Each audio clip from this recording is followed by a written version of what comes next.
प्रिय छात्र छात्राओं, मैं doctor Akhilesh Kumar, associate professor, Hindi विभाग, HD जैन कॉलेज, आरा। हम लोग एक बार फिर से विकट परिस्थितियों में हैं और जिस समय हमने वीडियो क्लासेस बंद किए थे उसके बाद से एक बार फिर से वह स्थिति उत्पन्न हो गई है। अंतिम वीडियो क्लास जो मेरा हुआ था वह था स्नातक खंड 3 हिंदी प्रतिष्ठा के 6ठे पेपर का, जिसमें साहित्य शास्त्र एवं साहित्यालोचन का अध्ययन करना था और भारतीय साहित्य शास्त्र के अंतर्गत हमने काव्य के स्वरूप, काव्य का प्रयोजन, काव्य हेतु आदि की चर्चा की थी और इसके उपरांत काव्य के प्रकार की चर्चा कर रहे थे। काव्य के भेदों को हम लोग देख रहे थे और हमने बताया था कि काव्य के जो रूप हैं वे हैं प्रबंध काव्य, मुक्तक काव्य, कथा, आख्यायिका और रूपक। इसमें महाकाव्य, खंड काव्य, मुक्तक काव्य और गद्य काव्य के अंतर्गत कथा और आख्यायिका की चर्चा हमने की थी और रूपक की चर्चा आरंभ की थी। और रूपक की चर्चा के क्रम में हमने रूपक की परिभाषा बतलाते हुए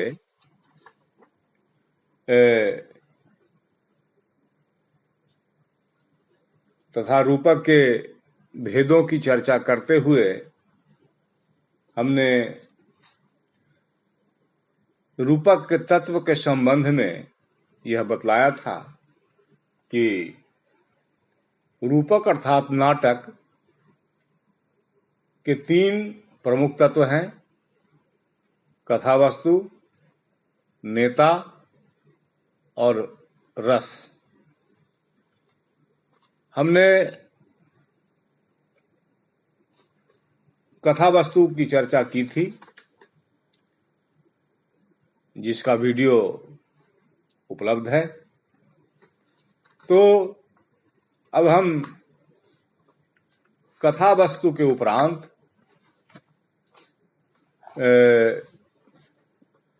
जो रूपक का दूसरा अंग है पात्र, उसकी चर्चा करते हैं। रूपक अर्थात नाटक में कथा वस्तु के उपरांत नेता, अभिनय, वृत्ति एवं रस को आचार्यों ने प्रधान माना है। ऐसे तो कथा वस्तु, नेता और रस कहा गया है, लेकिन इसके साथ साथ अभिनय और वृत्ति को भी जोड़ा गया है। रूपक का प्रधान गुण है कि उसे अभिनय होना चाहिए, क्योंकि यह दृश्य काव्य है। लोगों के सामने इसे प्रस्तुत किया जाता है और प्रेक्षागृह में दर्शक इसे देखकर आनंदित होते हैं, अभिप्रेरित होते हैं। तो आज हम नेता के अंतर्गत अर्थात पात्र की चर्चा करने जा रहे हैं। अब नाटक हो या कहानी हो या उपन्यास हो, उसमें नायक और नायिका हुआ करते हैं। तो कोई साहित्य नायिका प्रधान भी होता है, कोई साहित्य नायक प्रधान भी होता है। तो रूपक के अर्थात नाटक के प्रधान पात्र को नेता कहा जाता है, जिसे नायक भी कहते हैं। यह नायक शब्द जो है नी धातु से बना है, जिसका अर्थ होता है ले चलने वाला। मतलब हुआ कि नेता का काम कथा को प्रधान लक्ष्य की ओर ले करके जाना है, इसीलिए इसे नायक कहते हैं। और नायक की पत्नी या प्रेमिका नायिका कहलाती है। तो स्वभाव के अनुसार नायक के 4 प्रकार आचार्यों ने माने: धीरोदात्त, धीर ललित, धीर प्रशांत और धीरोद्धत। धीरोदात्त, धीर ललित, धीर प्रशांत और धीरोद्धत। धीरोदात्त नायक उच्च कुल का उत्पन्न होता है, वह धीर होता है, उसमें धैर्य होता है, उदार होता है, वीर होता है तथा दृढ़ व्रती होता है, दृढ़ इच्छा शक्ति संपन्न होता है। अर्थात वह जो ठान लेता है उसे करके ही छोड़ता है। धीर ललित नायक जो है वह कलाशक्त, कला की ओर आसक्त तथा मधुर स्वभाव का होता है। धीर प्रशांत नायक आचार्यों के अनुसार ब्राह्मण हुआ करता है। यह शांत एवं कोमल स्वभाव का होता है। जबकि धीरोद्धत नायक मायावी, प्रचंड, अहंकारी, आत्म प्रशंसा करने वाला अर्थात अपनी बड़ाई खुद करने वाला, युद्ध प्रिय, शूर तथा छली होता है। इसे अपने बल, अपने पौरुष का दर्प होता है, अहंकार होता है, घमंड होता है। यह नायक प्रतिनायक हुआ करता है अक्सर। तो आचार्यों ने रूपक के विवेचन के क्रम में जो पात्र बताए हैं, जो नेता बताए हैं, उन नेता के ये 4 प्रकार हैं: धीरोदात्त, धीर ललित, धीर प्रशांत और धीरोद्धत। इसके बाद नायिका की बारी आती है और आचार्यों ने नायिकाओं के कई प्रकार किए हैं और हमारा रीति साहित्य तो नायक नायिका भेद से भरा हुआ है। हमारा रीति काल जो है नायिकाओं के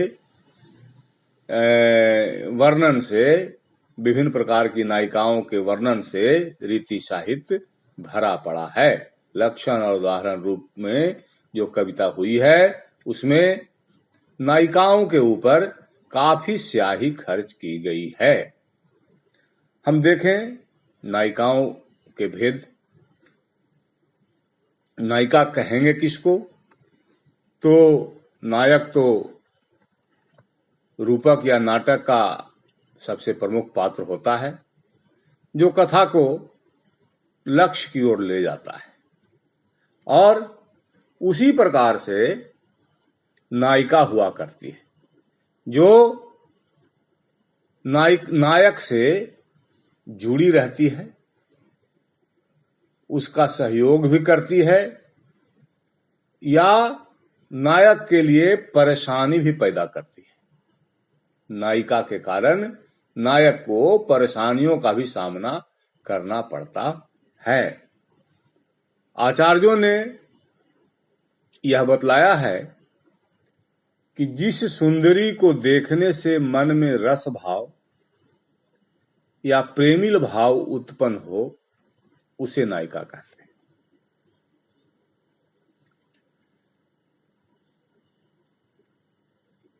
जिस सुंदरी को देखने से मन में रस उत्पन्न हो, रस का भाव उत्पन्न हो या प्रेम भाव उत्पन्न हो, प्रेमिल भाव उत्पन्न हो, उसे नायिका कहते हैं। कुंदन को रंग फीको लगे जैसी पंक्तियां इसके लिए उदाहरित की जा सकती हैं। ज्यो ज्यो निहारिये नेरे हुए त्यों खरी निकरे सी निकाई। मतिराम की इन पंक्तियों को इस नायिका के लिए उदाहरित किया जा सकता है। अब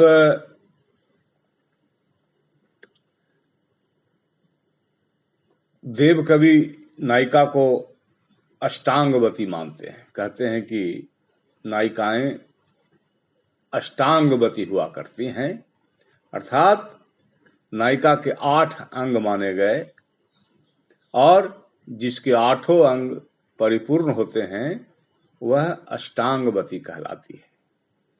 और ये 8 अंग हैं यौवन, रूप, गुण, शील, प्रेम, कुल, वैभव तथा भूषण।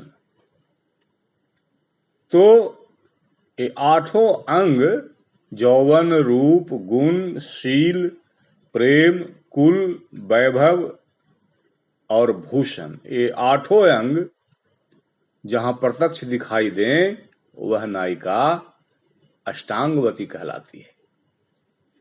आचार्यों ने नायिका के 3 भेद किए हैं, मुख्यतः 3 भेद किए हैं। स्वकीया, परकीया एवं गणिका। यह जो वर्गीकरण हुआ है, यह वर्गीकरण नायिकाओं के पुरुष के साथ संबंधों के आधार पर किया गया है। अब हम देखेंगे कि स्वकीया क्या है, परकीया क्या है एवं गणिका क्या है, किसे कहते हैं। तो सबसे पहले हम स्वकीया नायिका की चर्चा कर लें। तो स्वकीया का मतलब हुआ कि जिस नायिका का संबंध मात्र पति के साथ उसे स्वकीया कहते हैं, अर्थात जो अपने पति के अधीन रहती है उसे स्वकीया कहते हैं।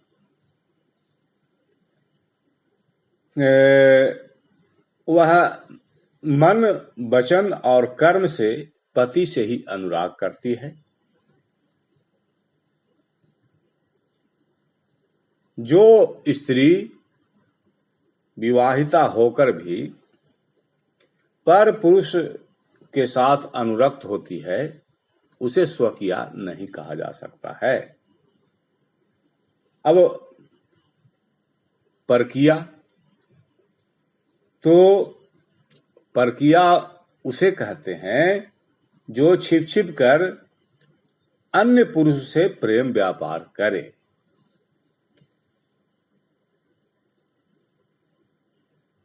जो नायिका विवाह से पूर्व या विवाह के उपरांत सामाजिक बंधनों की अवहेलना कर इच्छानुसार किसी प्रेमी से गुप्त प्रेम संबंध स्थापित करती है, उस पर पुरुष की प्रिया को परकीया कहते हैं। कहने का मतलब हुआ कि जिसका अपने प्रिय के अतिरिक्त भी अन्य से संबंध रहता है।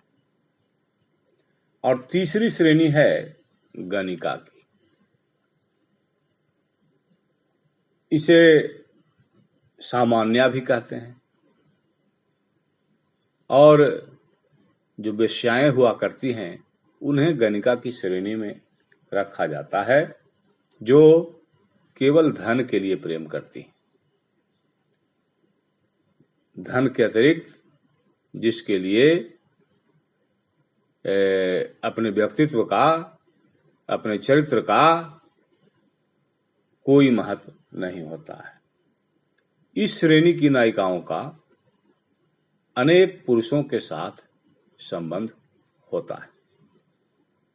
तो आचार्यों ने स्वकीया, परकीया और गणिका नायिकाओं की ये 3 श्रेणियां मानी हैं और इन 3 श्रेणियों के भी भेद किए हैं। तो इस पर हम विस्तार से चर्चा करेंगे। चर्चा इसलिए भी करेंगे कि श्रृंगार रस के वर्णन में नायिकाओं के विविध रूप के दर्शन होते हैं और हमारा हिंदी साहित्य नायिकाओं के इन विविध रूपों से भरा पड़ा है।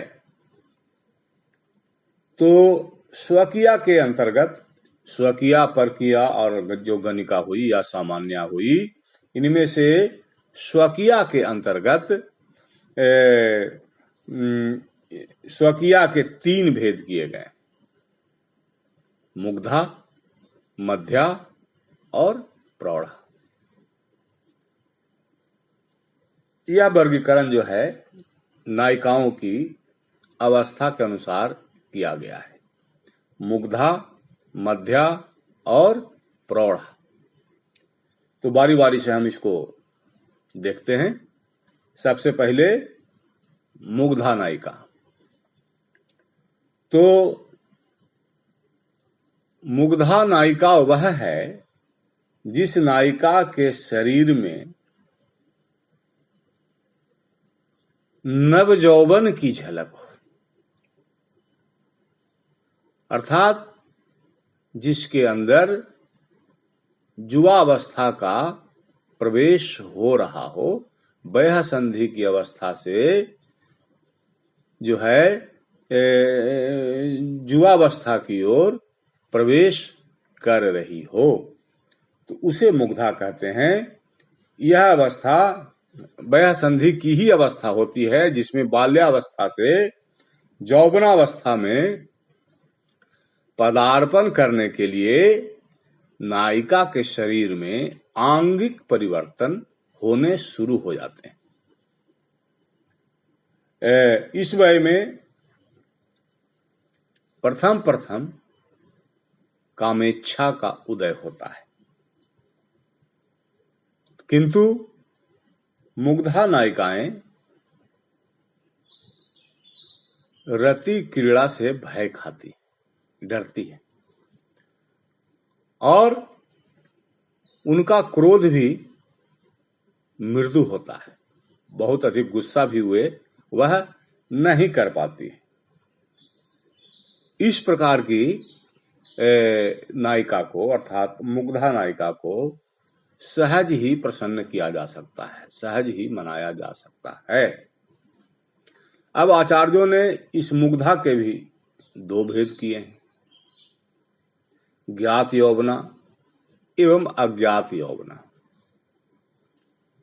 तो ज्ञात यौवना किसे कहेंगे? तो ज्ञात यौवना वह नायिका है जिसके शरीर में यौवन का पदार्पण हो जाए और यौवन जनित शारीरिक परिवर्तनों का उसे ज्ञान हो, अर्थात जिसे अपनी युवावस्था का एहसास हो, वह नायिका ज्ञात यौवना कहलाती है। दूसरी ओर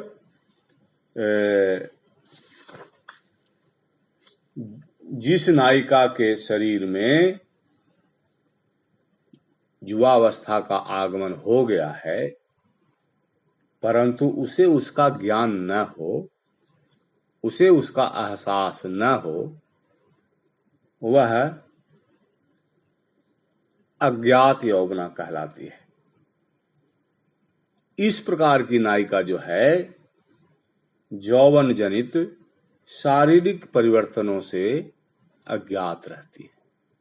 परिवर्तन उसके शरीर में हो रहे हैं लेकिन वह उससे बेफिक्र रहती है, उसका उसे कुछ भान नहीं होता है।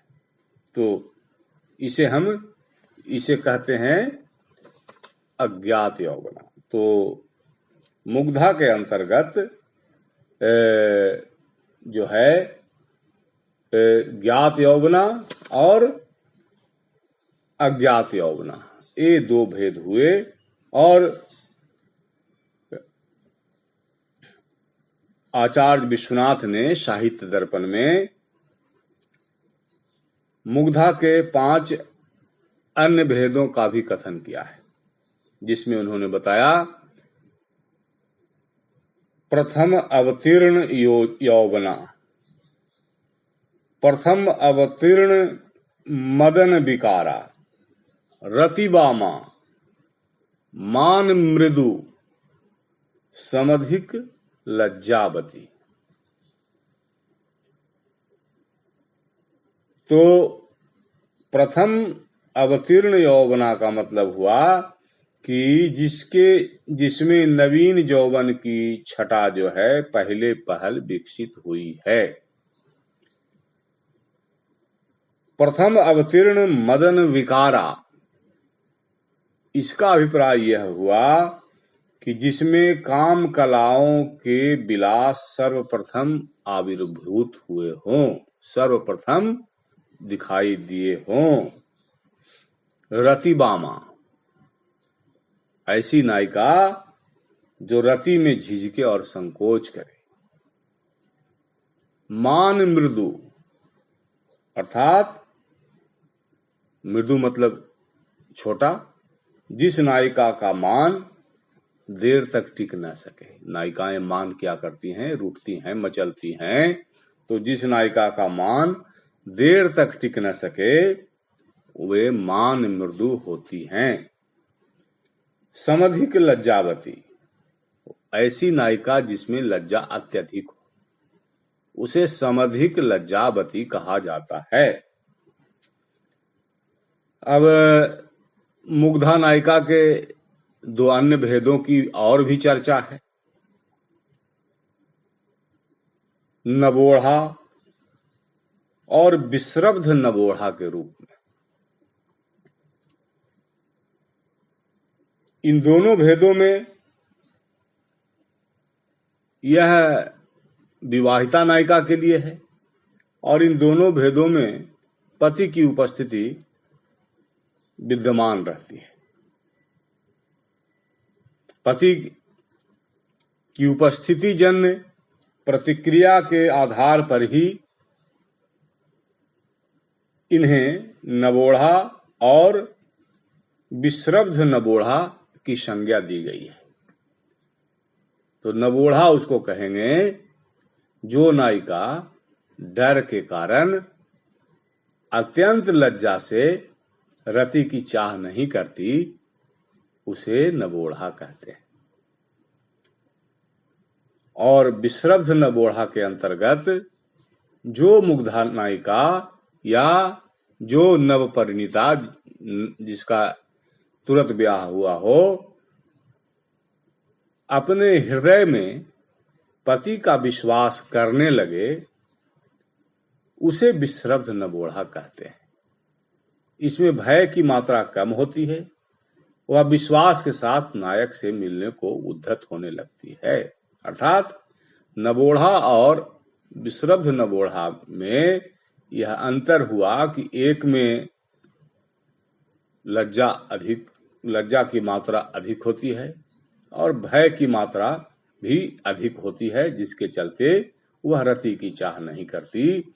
दूसरे में उसे नायक पर विश्वास होता है और वह विश्वास करके जो है नायक के साथ मिलने को उद्धत हुआ करती है। तो इस तरह से हमने जो चर्चा की उसको एक बार फिर से देख लें। आज हमने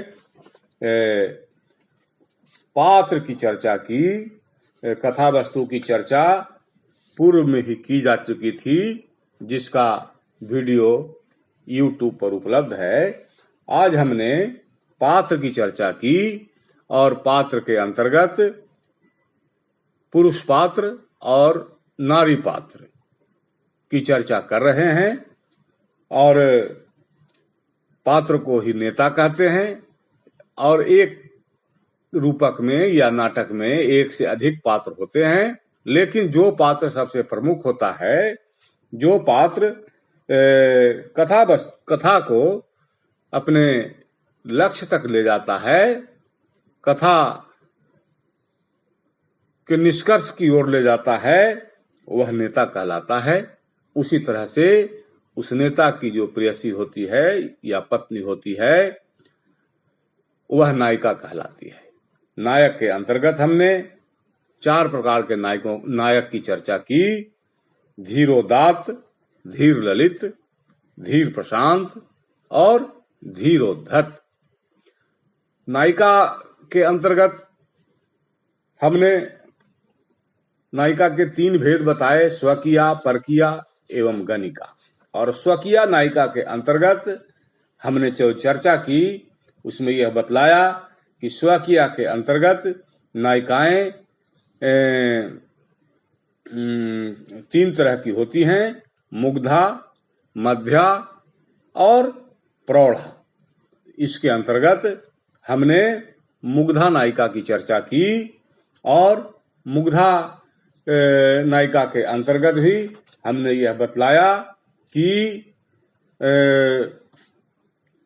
इसके 2 भेद हैं: ज्ञात यौवना और अज्ञात यौवना। यह भी बतलाया कि आचार्य विश्वनाथ ने अपने साहित्य दर्पण में